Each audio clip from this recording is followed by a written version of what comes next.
आप में से काफ़ी लोगों ने मुझे मैसेज करके पूछा है कि एनसीबी का जो एग्जैक्टली केस है रिया के खिलाफ वो क्या है, और ये पूरा जो ड्रग्स का मामला जो एनसीबी इतने दिनों से इन्वेस्टिगेट कर रही है, what is it all about actually.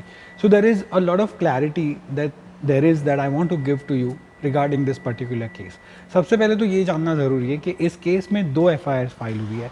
सबसे पहली जो एफआईआर है उसको बोलते हैं इंक्वायरी एफआईआर. ये कब फाइल हुई आपको पता है? जब इन्फोर्समेंट डायरेक्टोरेट रिया चक्रवर्ती को इन्वेस्टिगेट कर रही थी, तब उनके सामने कुछ चैट्स आए जिसमें ड्रग्स की बात कही गई थी. ये बात उन्होंने एनसीबी को बताई, तब NCB got involve into the case. और जब वो इन्वॉल्व हुए तो उन्होंने जो व्हाट्सएप चैट्स देखे उसके बिना पर उन्होंने सिर्फ एक इंक्वायरी एफआईआर फाइल की. इस एफआईआर के अंतर्गत किसी को भी अरेस्ट नहीं किया गया.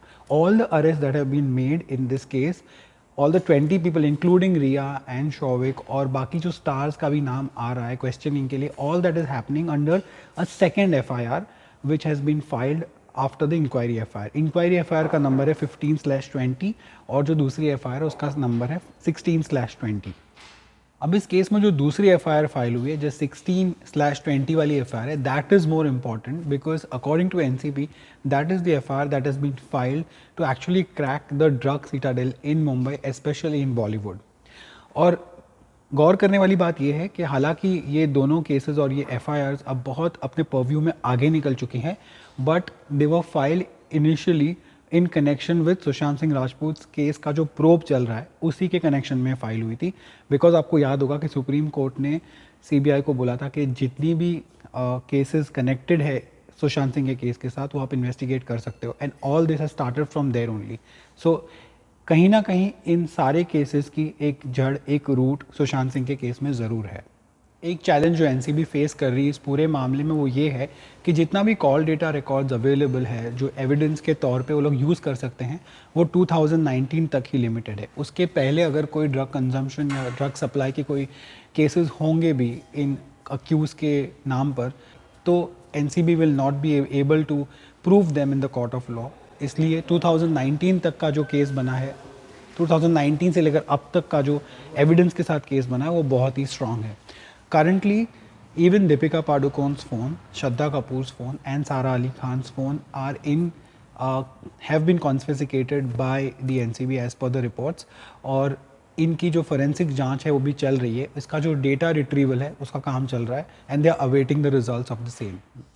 अब आप ये सोच रहे होंगे कि एनसीबी के इस केस में इतने सारे नाम आए हैं, तो why only Rhea and Showik has been arrested and no one else from the names, the bigger names that have come in have been arrested. तो इसका रीज़न ये है कि रिया की किस्मत उनका साथ तब छोड़ दी जब उनका क्रेडिट कार्ड डिटेल्स एनसीबी के हाथ में लगा. अब इन क्रेडिट कार्ड के कुछ ट्रांजैक्शंस में it showed that Rhea had paid money apparently to some of the drug dealers, और इस वजह से ये जो पूरी मनी ट्रेल है वो सामने आई.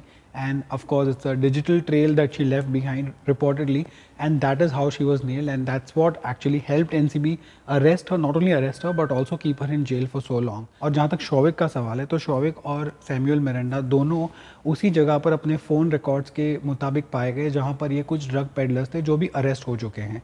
इस वजह से सर्कमस्टेंशियल एविडेंस बहुत स्ट्रॉन्ग है दोनों भाई बहन के सामने. तो इसलिए it is becoming very difficult for them to also secure bail. NDPS court में तो डिफ़िकल्ट है ही, but even Bombay high court has such voluminous case details to sift through कि जज ने कहा कि टाइम लग जाएगा because there is just too much to go through. Because आप समझ सकते हो कितने सारे रिकॉर्ड्स है 2019 से लेकर अब तक का भी रिकॉर्ड्स.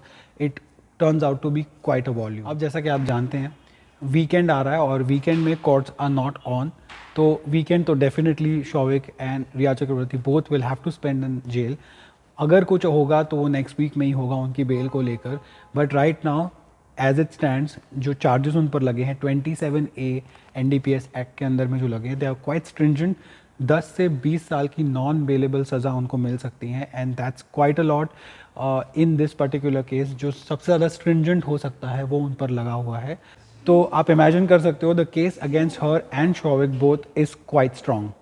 तो ये वीडियो मैंने इसलिए की थी to just give you some perspective and build some context around NCB's case against Rhea and Showik, and also to understand कि NCB as an agency has been forthcoming with information. जहाँ तक मीडिया का सवाल है तो उनके 1 या 2 ऑफिशियल्स ऐसे हैं जो मीडिया के सामने आकर बयान देते हैं और क्लैरिटी देते हैं। अनलाइक CBI का जो काम करने का ढंग है वो थोड़ा अलग है। They are not giving any information from their end. जो भी इंफॉर्मेशन आ रही है वो सोर्सेज बेस्ड हैं, they are completely unnamed sources, unidentified. So at the very least what we can do is take it with a pinch of salt and understand that हालांकि ये news ऐसी है जो आप सुनना चाहते हो, but you also have to be wary of the fact that this might not be true. उसी के साथ I would like to end this video, but before that I would like to thank you for watching, and if you like such kind of analytical news and objective understanding of news, then please subscribe. इसके अगले video में we'll meet the elite NCB team who is not only heading but also conducting this entire investigation. So watch out for that. And thank you so much for watching this video.